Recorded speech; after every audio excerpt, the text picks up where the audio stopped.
जय गुरु जी, शुक्राना गुरु जी। जय गुरु जी संगत जी। आप सभी का हमारे YouTube चैनल पर हार्दिक स्वागत है। आशा करती हूँ आप सभी अच्छे होंगे। आज का सत्संग आया है हमें चंडीगढ़ से, जो कि हमें रजनी आंटी जी ने भेजा है व्हाट्सएप पर वॉइस मैसेजेस के थ्रू। आज आंटी जी के हमें 2 सत्संग मिले हैं, जो कि उन्होंने सत्संग अपने शेयर किए हैं, और जिसमें से एक उनका शुक्राना सत्संग है। तो आइए मिलके हम सत्संग सुनते हैं। पर सत्संग शुरू करने से पहले हमेशा की तरह हम लोग मंत्र जाप करेंगे।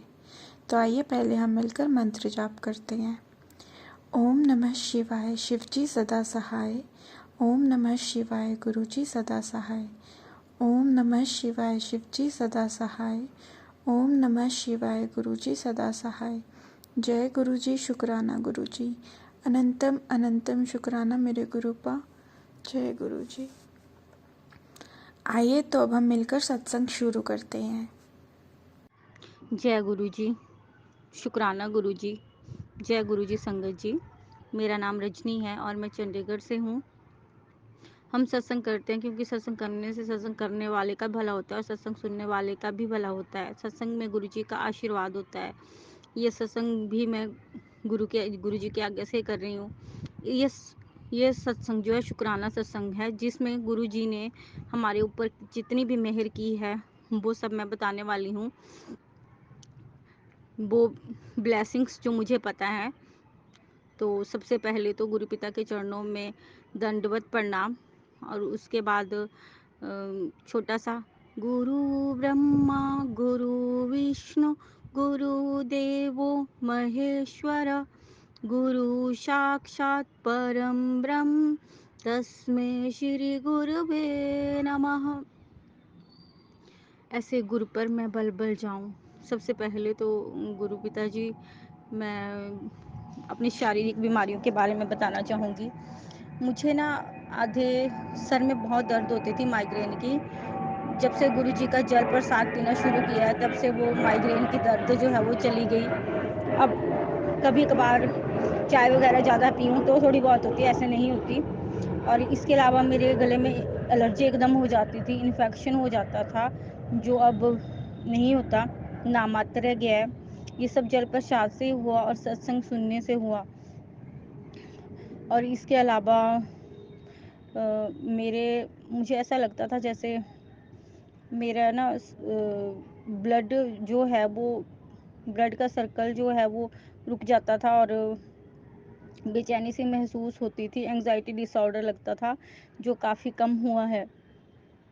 और गुरु पिताजी से जुड़ने के बाद जैसे हमारे कर्म कट रहे हैं तो बहुत सारी बीमारियां जो हैं इंटरनल, जैसे डायबिटीज़, शुगर वगैरह जो हैं वो उनके मैसेज आते रहते हैं। और गुरु पिताजी को जैसे मैं जल प्रसाद और चाय प्रसाद का भोग लगाती हूँ तो उससे मुझे डॉक्टर के पास नहीं जाना पड़ता, वो अपने आप ही ठीक होती रहती हैं।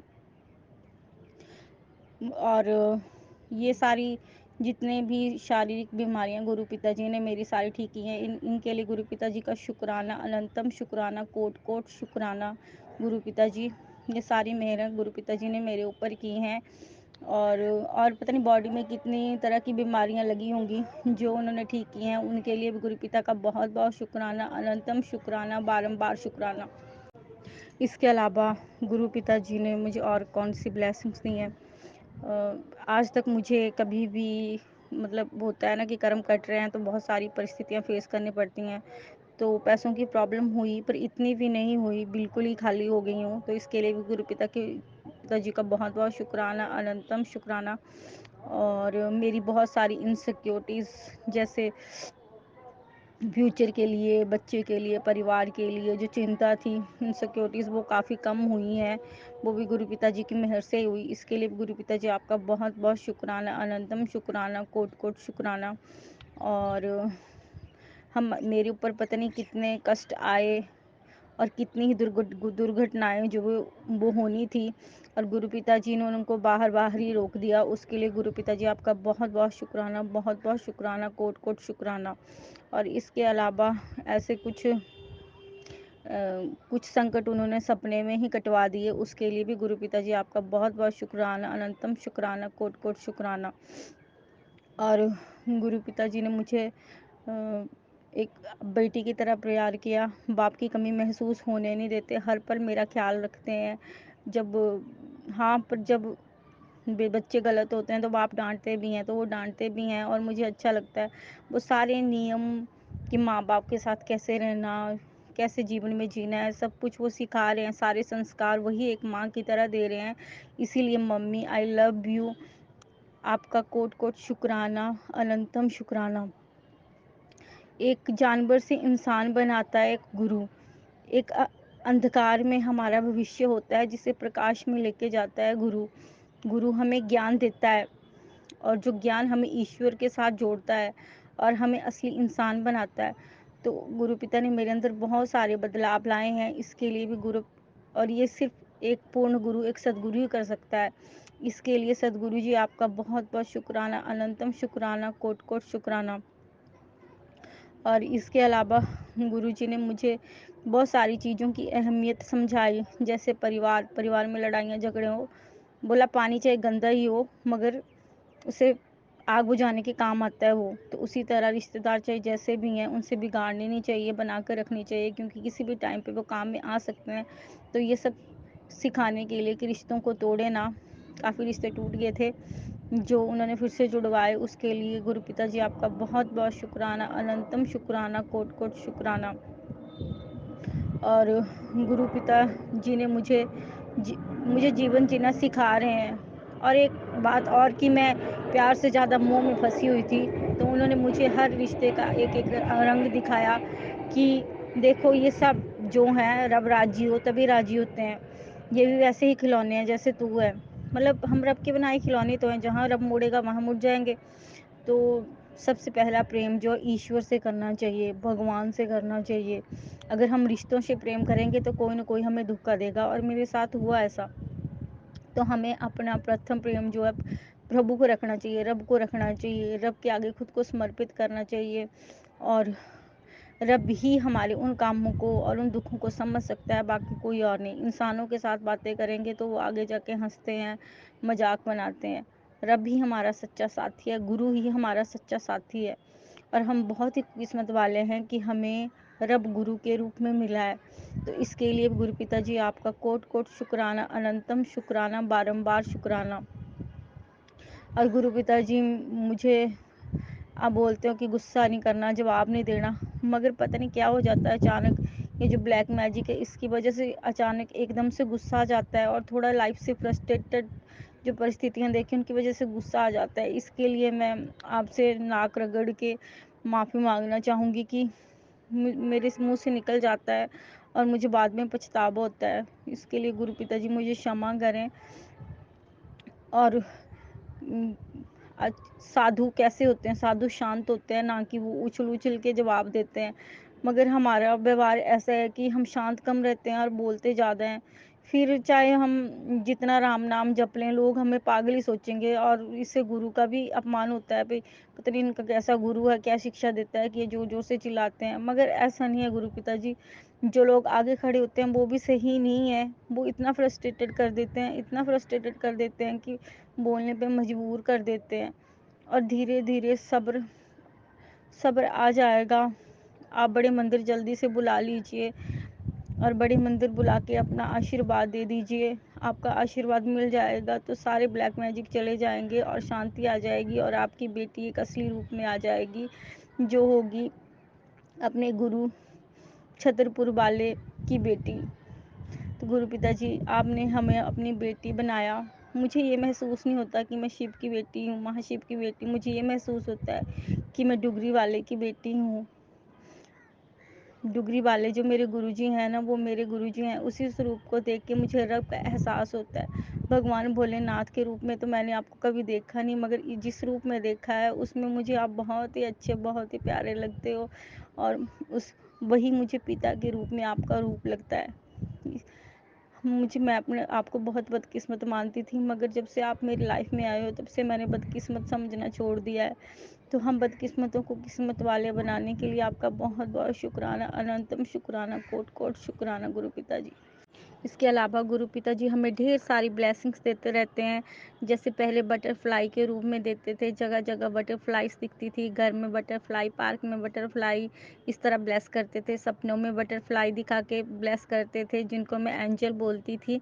अब भी दिखती हैं, जब दिखें।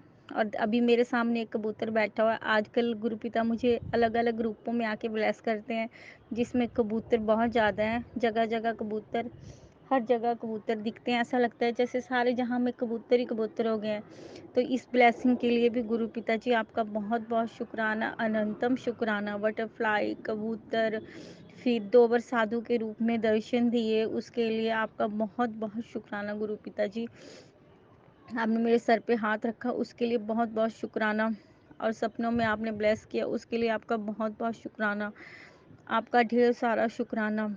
की हुई हर जो भी आशीर्वाद दिए हैं उन सब के लिए आपका शुक्राना, और जो भी हमने गलतियां की उनको माफ़ करने के लिए शुक्राना। हमारे 90% जो बेकार कर्मास हैं उनको लेने के लिए शुक्राना। हमारे ऊपर अनगिनत उपकार करने के लिए शुक्राना।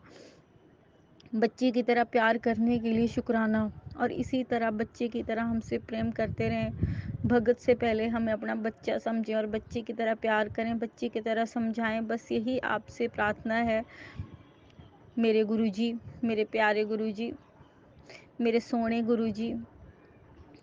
आपकी सदा जय जयकार हो, सारी जग में आपका डंका बजे, हर जगह आपकी, हर घर में आपकी संगत हो, और सारे बच्चे आपके संस्कारी बच्चे हों। कलयुग का जितना प्रभाव पड़ रहा है वो प्रभाव आपकी संगत के ऊपर ना पड़े, और संगत बढ़ती ही जाए, और सारी संगत आपकी भक्ति करे, दिल से प्यार से आपके वचनों पे चले, प्रेम करे। यही आपकी बच्ची का अपने पिता के लिए प्रार्थना है।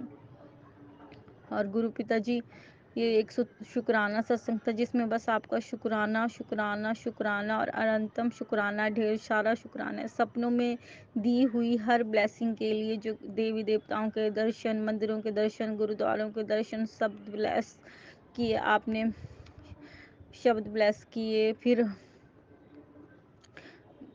शिवलिंग के दर्शन करवाए, माता रानी के करवाए, जितने भी करवाए उन सब के लिए आपका शुक्राना, अनंतम शुक्राना, कोटि-कोटि शुक्राना।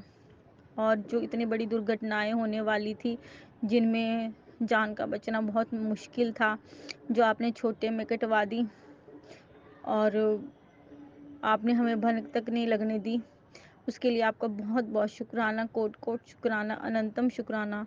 और जो ब्लैक मैजिक, इतना बड़ा तांत्रिक क्रिया वशीकरण मेरे ऊपर है, उतने, और ब्लैक मैजिक के होते हुए भी आपने मुझे मतलब बैठा के रखा हुआ है। इतने बड़े तंत्र हैं कि आदमी जो है वो मेरे हस्बैंड और मेरे, हम दोनों के रिश्ते के लिए खासकर है, फिर भी हम इकट्ठे रह रहे हैं, चाहे लड़ते हैं झगड़ते हैं, आपने हमें इकट्ठा रखा हुआ है, और आगे दिखाया भी होगा कि हमारी जोड़ी बनेगी शिव शक्ति की तरह। तो इसको ब्लेस करने के लिए आपका बहुत बहुत शुक्राना, अनंतम शुक्राना, कोटि-कोटि शुक्राना। मेरा परिवार, जो मेरे से पहले आपका परिवार है, उसकी रक्षा करने के लिए आपका बहुत बहुत शुक्राना, कोटि-कोटि शुक्राना। घर का जो सपना था, घर नहीं बन सकता था, जो आप बनवा रहे हो, उसके लिए आपका कोटि-कोटि शुक्राना, अनंतम शुक्राना गुरु पिताजी। लाख जीवाएँ हो जाएँ फिर भी आपका शुक्राना कर कर के कम नहीं होगा। और ये सारा सब कुछ दिल से शुक्राना, और की गई हुई हर गलती के लिए आपसे माफ़ी, आपके चरणों में लेट के माफ़ी, क्योंकि गुरु ही अपने बच्चे की गलतियों को ढक सकता है, बाकी और कोई नहीं। गुरु पिताजी, बाधा तो नहीं, मगर कोशिश ज़रूर करेंगे कि आपके दिखाए रास्ते पे चलें, आपके वचनों पे चलें, और किसी को बुरा ना कहें।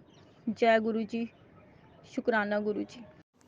जय गुरु जी, शुक्राना गुरु जी। आशा करती हूँ आपको संगत जी का यह सत्संग बहुत अच्छा लगा होगा। आइए तो अब हम मिलकर रजनी आंटी का दूसरा सत्संग सुनते हैं। जय गुरु जी, शुक्राना गुरु जी। जय गुरु जी, शुक्राना गुरु जी। जय गुरु जी संगत जी। मेरा नाम रजनी है, मैं चंडीगढ़ से हूँ, और ये मेरा अगला सत्संग है। पिछले सत्संग में मैंने बताया कि बाबा की परीक्षाओं में हमारा पूरा का पूरा परिवार जो है कैसे सारा अस्त व्यस्त हो गया, और साथ में जैसे अच्छी शक्तियाँ आ रही थी, सिद्धियाँ आ रही थी, तो साथ में बैड स्पिरिट्स भी थी। मतलब जो मेरे ऊपर तंत्र थे पहले से कई सालों से, उनके साथ भी मेरी फ़ाइट हुई। तो फ़ाइट मतलब गुरु पिता ने ही करवाई। तो उसमें सबसे पहले एक नाटा सा प्रेत आया था, और जो मेरे गुरु थे उन्होंने कहा कि कई चीज़ें तो 1 सेकंड में भी कट गई हैं। तो पता नहीं बॉडी सिर खुला होता है, ओपन होता है, कोई घेरा नहीं होता। तो जैसे एक प्रेत लग जाता है तो उसके बाद कई और कई जगहों पे हम जाते रहते हैं, या जैसे बचपन से ही गुरु पिता बोलते हैं कि मेरा आशीर्वाद तेरे साथ है। तो पॉजिटिविटी की तरफ नेगेटिविटी आकर्षित होती है, या हमारे कर्मास होते हैं बैड, तो चीज़ें तंत्र हमारे ऊपर होते रहते हैं। तो पता नहीं कितने तरह के तंत्र थे, कुछ का पता ही नहीं लगा, और सबसे पहले का पता लगा। और जो सपन में मुझे दिखा तो मैं काफ़ी डर गई थी। और आपको बताना चाहूँगी संगत जी की शुरू में तो पूरी रात सो नहीं पाती थी मैं। जैसे सोती थी मेरे साथ गलत होता था, या सपने में मुझे ऐसा लगता था कि मेरी उनसे प्रेतों से फाइट हो रही है। और 1 बाय 1 करके सब आए। सबसे पहले एक नाटा प्रेत आया, वो गया। उसके बाद फिर एक प्रेत था, वो पीछे से आता था, मुस्लिम प्रेत था वो। ये सब मुझे तब पता लगा जब मैंने उनको फेस किया, और उनके साथ लड़ाई हुई मेरे, क्योंकि वो चीज़ें सूक्ष्म होती हैं। तो मेरी बॉडी जो है मतलब जो हमारा सूक्ष्म शरीर होता है उससे उसकी फ़ाइट हुई। मतलब जो प्रेत होते हैं वो करते तो सूक्ष्म शरीर के साथ है सब कुछ, मगर उसका वो होता है हमारी बॉडी के साथ। मतलब जो सूक्ष्म शरीर से करेंगे वो पूरा पूरा बॉडी के साथ होता है। तो वो जो मुस्लिम प्रेत था उसने मुझे बहुत तंग किया, बहुत तंग किया। उसने मतलब इतनी कोशिशें की मुझे हराने की, और उस शुरू में उसने खूब हराया, और मैं बहुत डरती थी, रात को उठ के जाती थी। फिर ये मेरे रिलेटिव हैं साथ में, मैंने उन्हें बताने की कोशिश की जिन्हें मैं माँ बाप की तरह समझती हूँ। बट उन्होंने सोचा कि ये दवाई खाती है दिमाग की, और ये इसके दिमाग को कुछ हो गया है। उन्होंने मेरी बात सुनी तक नहीं। और मेरे मम्मी डैडी ऊपर थे, मेरे साथ मेरा बेटा था और मैं थी। बेटा भी बेचारा सोता था, तो सोए सोए रात को आधा उठ जाता था। मतलब फाइट चली हुई थी ना प्रेतों के साथ, तो वो उसके ऊपर भी सेम इफ़ेक्ट डालते थे। माँ का प्रभाव बच्चे पे होता है। तो बहुत ही दुखदाई, बहुत ही कष्टकारी दिन थे वो। पूरी रात को जाग जाग के कभी बच्चों को देख के दुखी होना, कभी खुद जब मेरे साथ कुछ होना। मेरे दिमाग में ये था कि अब मेरे साथ गलत हुआ तो जो मैं मतलब मेहनत कर रही हूँ, जो भक्ति कर रही हूँ, वो सारी चली गई। तो मैं बहुत दुखी होती थी, और मुझे कोई सुनने वाला भी नहीं था। गुरु पिता बोलते हैं कि जब हम भक्ति करते हैं तो ये आध्यात्मिक यात्रा होती है, और इसमें हम अकेले ही होते हैं। तो अकेले ही थे। बट फिर भी बेटा जो था वो जाने अनजाने में मेरे साथ था, बाकी कोई भी साथ नहीं था। मेरे जितने भी आसपास के ऊपर नीचे माँ बाप तक जितने रिलेटिव थे, सब ने मतलब एक साइड किनारा कर लिया था। अब मेरे ऊपर 2 चीज़ें थी, पॉजिटिव और नेगेटिव। नेगेटिव पॉजिटिव भी बन जाती थी, और पॉजिटिव भी अपने खेल दिखाती थी। तो कंफ्यूज रहते थे, सब सोचते थे पता नहीं क्या है, ये पागल है या समथिंग, या ये सोचते थे कि ये ऐसे ही चौकी चली रहती है, इसे कुछ पता सता तो लगता है नहीं। कहीं सोचते थे पता नहीं क्या तंत्र मंत्र सीख रही है कि पागलों की हरकतें कर रही है। बट सच्चाई यही थी कि ये दोनों चीज़ें साथ में चली हुई थी, और नेगेटिविटी को हटाने के लिए पहले पॉजिटिविटी आ गई थी, और दोनों में काफ़ी युद्ध चला हुआ था, और बीच में मैं थी। और मुझे कुछ पता नहीं था, मैं बिल्कुल अनजान थी सीधियों साधनाओं से। सारा ज्ञान गुरु देता है, मगर गुरु की तरफ से ज्ञान बिल्कुल नाम मात्र दिया गया। तो जो चला रहे गुरु, जो चौकी वाला था, उसके ज्ञान की बात कर रही हूँ। और सेकंड साइड जो हमारे गुरु है ना, डुगरी वाले बाबा, वो यही परीक्षा ले रहे थे। जब से उनका स्वरूप घर में आया था तब से उन्होंने परीक्षा शुरू कर दी थी एडमिशन के लिए। तो ये जो भी हो रहा था वही करवा रहे थे, क्योंकि वो कहते हैं ना कि मुझे पता है कि तुम पिछले जन्म में क्या थे, या तुम्हारा अगला जन्म कैसा है। तो उन्हें सब पता था कि पिछले जन्म में हम क्या थे और आगे क्या है। अगर पिछले जन्म में सिद्धि साधनाएं की हैं तो वो अगले जन्म में भी आती हैं, मगर अगर कर्म खराब हैं तो वो कब आएंगी। ये तो सिर्फ भगवान को ही पता होता है। तभी तो मैं बोलती थी कि ये कि अकाल मृत्यु वो मरे जो काम करे चंडाल का, अकाल भी उसका क्या करे जो भक्त हो महाकाल का। और संगत जी, यहाँ पे एक बात बोलना चाहूँगी कि जो पीछे रह गई, कि हम सत्संग करते हैं क्योंकि सत्संग करने वाले का भी भला होता है और सत्संग सुनने वाले का भी भला होता है। सत्संग में गुरु पिता का आशीर्वाद होता है और सत्संग हम अपनी मर्जी से नहीं करते, सत्संग गुरु पिता ही करवाते हैं। और जो भी हम सत्संग में बोलते हैं वो एक एक बात सत्य होती है, तभी उसे सत्य का संग कहा जाता है। और जो भी मैं सत्संग में बोल रही हूँ वो सब गुरु पिता ही मेरे से बुलवा रहे हैं।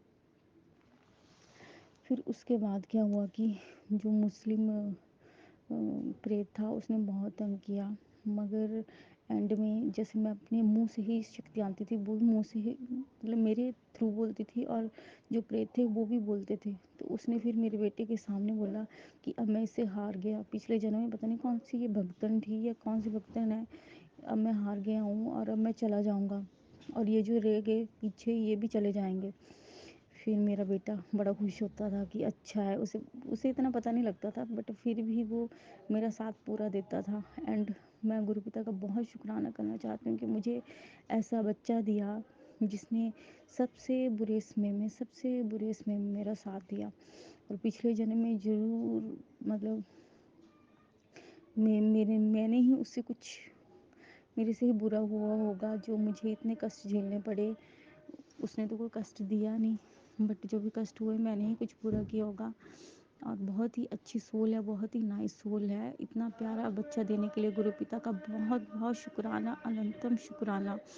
और इतने सारे तंत्र थे वो बारी बारी करके गुरु पिता ने ही कटवाए।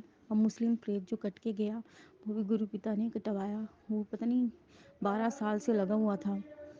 तो इसके लिए भी गुरु पिता जी आपका बहुत बहुत शुक्राना, बहुत बहुत शुक्राना। ये शुक्राना सत्संग ही है। इसके बाद अगली जो चीज़ थी वो है मसानी, जो मसान के साथ होती है। और ये सारे एक्सपीरियंस मुझे तब हुए जब मेरे साथ खुद हुए। जो मसान होता है ना, वो मसानी होती है, वो हमारे ना ये जो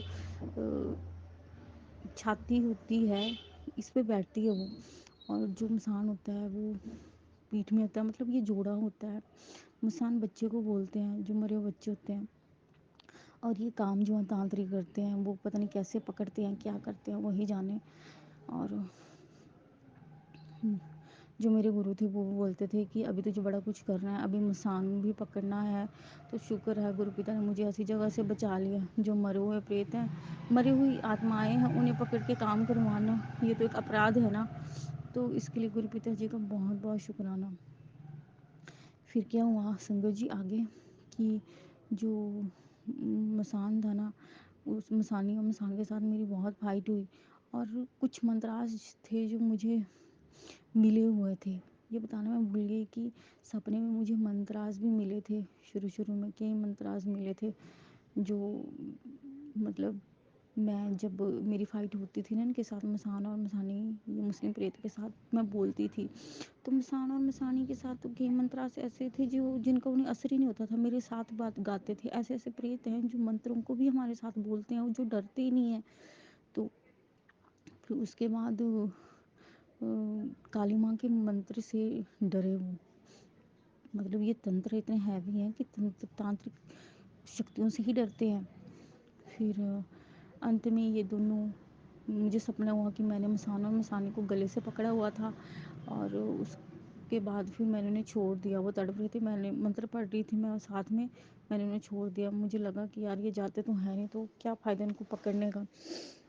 फिर क्या हुआ कि मुझे मतलब एंड में मैं इतनी ब्रेव बन गई थी कि गुरु पिता ने मुझे इतना ब्रेव बना दिया था कि मैंने बोला कि जितने भी प्रेत बचे हों वो सारे एक लाइन में बैठ जाओ। फिर ऐसा लगा जैसे सूट ही सूट रखे हुए हैं और गोल करके गोला बना के, और उसके साइड में सारे बैठे हुए हैं जितने भी प्रेत अंदर बचे हैं। और जब देखा मैंने कि गिना, उन्हें काउंट किया तो 20-22 से ऊपर हो रहे थे। तो मतलब प्रेतों से फाइट कर कर के और सब परिस्थितियाँ देख देख के सूक्ष्म शरीर इतना स्ट्रांग बन गया था कि भूत प्रेतों से कोई डर नहीं रहा था। और मुझे ये भी लगता था कि आधी रात 11-12 बजे मुझे कोई बोले शमशान घाट चली जाओ तो मैं चली जाती थी। और साथ में मुझे एक प्रॉब्लम और थी पेट की, मेरा पेट बार बार ख़राब होता था क्योंकि कुछ तंत्र जो थे उनका प्रभाव सीधा पाचन क्रिया पे था। तो मुझे रात को कभी भी 3-4-5-5 बार वॉशरूम जाना पड़ता था। तो मेरे साथ कोई भी नहीं था, बच्चा तो बेचारा सो जाता था, तो मैं अकेली ही जाती थी। अकेली मीन्स मुझे लगता था, बट जो शक्तियाँ थी वो मेरे साथ ही थी, गुरु पिता साथ में ही थे। बट मुझे ये पता था कि मेरे साथ भोलेनाथ हैं और माता रानी है। मुझे यही लगता था। मुझे ये पता नहीं था कि गुरु पिताजी भी साथ, गुरु पिता जो हैं वो मेरी परीक्षा ले रहे हैं और वो हर पल मेरे साथ हैं। मेरा साथ देने के लिए गुरु पिताजी बहुत बहुत शुक्राना। और मैं तो बिल्कुल अनजान थी कितने सालों तक ना हाँ, बचपन में शिव के बहुत भजन गाती थी, जैसे मैं तो शिव की पुजारन बनूंगी, भोले बाबा की पुजारन बनूंगी, अपने बाबा की जोगन बनूंगी। ऐसे ऐसे भजन गाती थी। और हुआ कनेक्शन पिछले जन्म का, मगर बीच में जैसे तंत्रास होते रहे तो सब कुछ भूल गए। फिर एक लॉन्ग टर्म के बाद 35 ईयर कई जगह भटकने के बाद, उस चौकी में जाने के बाद जो मेरे रिलेटिव के साथ गई थी, वहाँ पे मुझे पता लगा कि भगवान है। और उसके बाद वहाँ पे भी ठीक ना होने के बाद नेक्स्ट टाइम जब अपने अगले गुरु की तरफ गई तब पता लगा। और इसमें उनकी भी कोई गलती नहीं है, ये सब ईश्वर के द्वारा निर्धारित था। आज की डेट में मुझे पता लग रहा है, और जो भी हुआ गुरु पिताजी की रजा से ही हुआ, क्योंकि कर्मास इतने भारी थे, जो काटना इतना आसान नहीं थे। तो मैं उन पिछले गुरुजी को भी कोई भी इतना दोष नहीं देना चाहूँगी, क्योंकि ईश्वर के आगे किसी की नहीं चलती है। भगवान उनका भी भला करें, गुरुजी उनका भी भला करें। बीच में क्या हुआ कि हाँ, एक मंदिर में भी गई थी मैं, शिव मंदिर में अपने रिलेटिव के साथ गई थी। तो वहाँ पे जाके क्या हुआ कि मुझे ना बाबा की पौन आती थी, तो मैं बोलती थी हर हर महादेव, हर हर महादेव। फिर जो मेरी रिलेटिव थी ना, वो सोचती थी कि इसे मतलब और ही चीज़ें हैं, जबकि मुझे तो पता था उस टाइम, बट मैं अनजान थी। तो जब वहाँ पे पूरी मतलब जयकारे लगाने के बाद, हर जगह माथा टेकने के बाद, और वहाँ एक साधु बैठे हुए थे जो काफ़ी सिद्ध साधु हैं, उनके सामने भी मुझे पौन आए। फिर उन्होंने मुझे जो झाड़ा वो लगाया।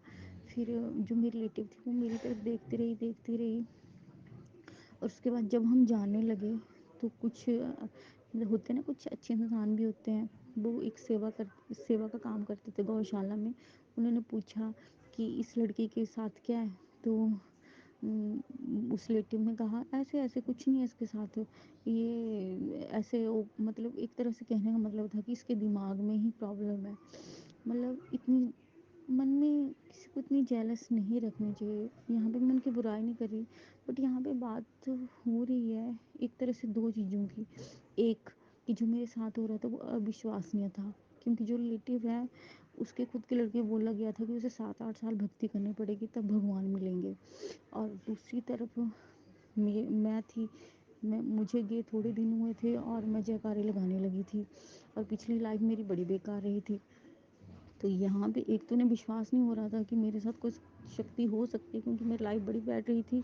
और दूसरी ये कि इसके पास ऐसी शक्तियाँ कहाँ से आ गई, हमारा मतलब हमारे जो वो भक्ति कर रहा है उस उसके पास तो अभी है नहीं कुछ, और इसके पास कहाँ से आ गई। मतलब उनकी एक सोच बन गई थी कि यही करेगा टॉप, भक्ति में टॉप यही करेगा।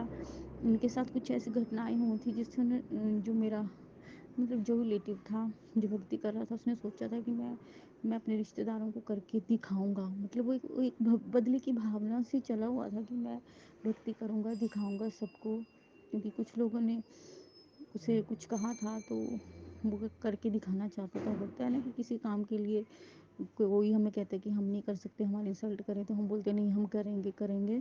तो उसी उद्देश्य से सोचता था कि मैं करूँगा तो करूँगा। और दूसरी तरफ मैं थी, मेरा उद्देश्य ये नहीं था, मेरा उद्देश्य ये था कि मैं लाइफ में कुछ नहीं कर पाई तो मैं ये काम करूँगी।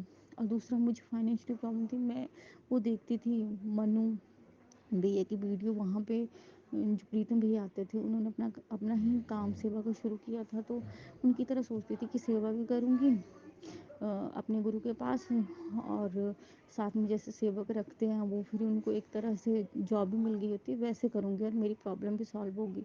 और थर्ड ये भी सोचती थी कि जो पीड़ित लोग हैं उनकी सेवा भी करनी है। ये भावनाएं बहुत प्रबल थी।